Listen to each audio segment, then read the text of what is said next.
Hey guys, subscribe for daily content. And if you're shopping for gear, make sure you check out the description for the newest items at some of the very best online retailers. There's also links for some of the items that I personally recommend. Thanks! What's going on YouTube? Metal Complex here, and today I've got another short little unboxing video to share with you guys. Something from River's Edge Color. They were kind enough, I've been trying to get my hands on this, and they were kind enough to send me a loaner for review. It's one that I think you guys will really enjoy. I'm excited about it. Thanks so much to River's Edge Color. I'll link it right down in the description. It does help my channel when you use those links, but that's up to you. Okay, here, I don't know what this is. It's probably, I'll let you guys do that if you want to. But River's Edge Cutlery not only has some awesome exclusives, but they're a great retailer. So if you've never shopped there, if they're not on your rotation for retailers, definitely one you need to check out. We have a TRM. How long has it been since I have unboxed a new TRM? Oh my gosh. So I own two TRMs, and they're definitely, as far as like USA made knives in this tier, they're definitely doing some of the best work. Absolutely phenomenal, and they're well known for their cutting geometry, not just like their overall, quality control, but their cutting geometry is amazing. Please do not oil me too much. Thank you. Okay. All right. Fair enough. So this is the new Bulldog in forest green. Oh, I do like a good forest green G10. That's so good looking. Listen, well, I can't say it like that. Some people might prefer OD green over forest green. But as far as the shades of green that you can get micarta and G10 in, I just feel like forest green is superior. It's so cool. So do we have a little bit of a bronzy, like a heat finished liner there? That's kind of cool. So TRM USA, this is full in-house USA, and this is called the Bulldog, and it has a crossbar lock, which is neat. I don't know outside of the Shadow if they do, or wait, does the Shadow have a crossbar lock? I think it does. Oh yeah. Oh, so it's kind of but it's not the same size as the Atom, the longer one. So this is more of the size of the Neutron. A very small forward choil, but you can get a finger in there. Word choice.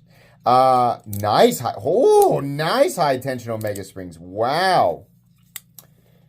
That might be one of the most high quality. Hold on a second. Are these even Omega springs?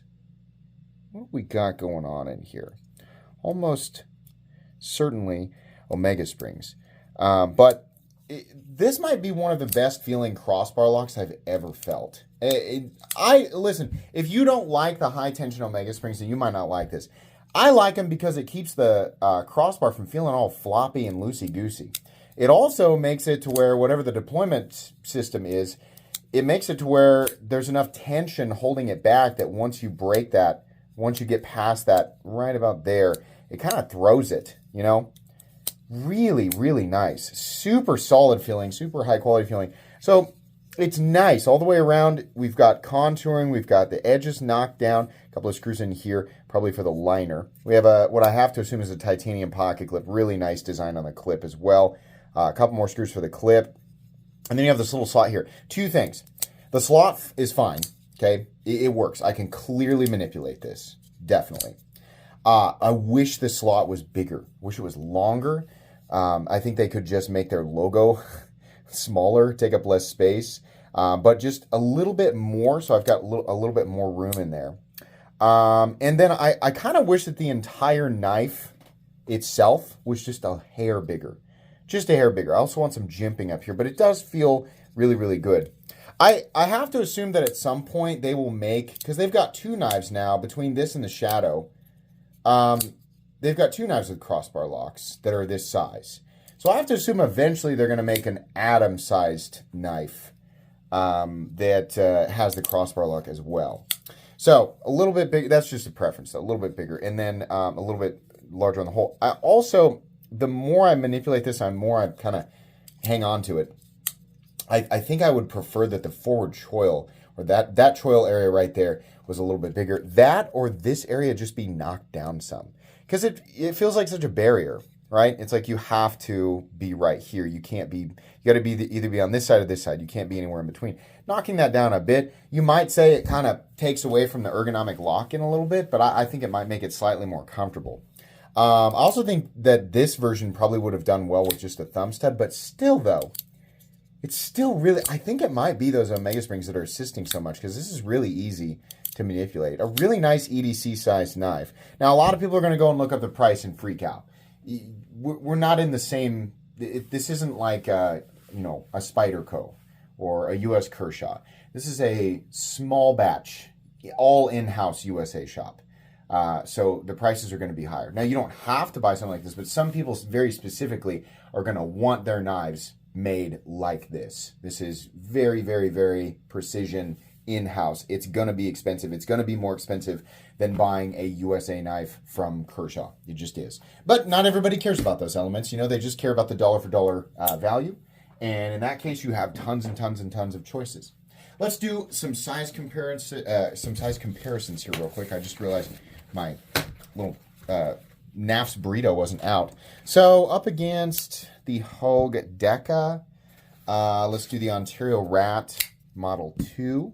It's a good one there. How about the Demco AD 20.5? I think that's probably a good size comparison. What else do we have? We'll do the Bug Out, even though we did the Deca, because it's all generally within the same territory. And then also the Spyderco Para 3, I think is probably a good one. And then, I mean, this is a little bit big to compare to, but the Benchmade Group Tillion, or in this case the Ritter Hogue, we'll switch it to the top there because it looks a lot bigger on the bottom. Like, this knife is very, very close to the Spyderco Para 3. You can even see like the ergonomic lines are all the same, but where the Para 3 works is it's got a slightly larger choil, and it's got a larger and more accessible opening hole, right? So we have, I mean, definitely like that has to have been one of the motivations. This size and general ergonomic profile is almost certainly what they were after there. Let's measure it and weigh it real quick. The overall length of this knife is coming in at 7 on the dot. Blade length is 3 inches and cutting edge is 2.85. I think we'll weigh it as well. My guess is this weighs about 3.5 ounces. The liners, let's see how far they extend. Do they go all the way? Yeah, with those screws, they'd have to. So that's what we're looking at there. Probably 3.5 ounces. Yeah, oh my gosh. I'm so good. I'm a professional. 3.6 ounces for the TRM Bulldog. Okay, this will be a fun one to play with and, carry and experience. But you can expect the full comprehensive review on this knife a few weeks from now. Thank you so much to River's Edge Cutlery for loaning this to me. It'll go back to them when I'm done. You guys need to check them out. I'll link them in the description. If not this, check out what else they've got going on.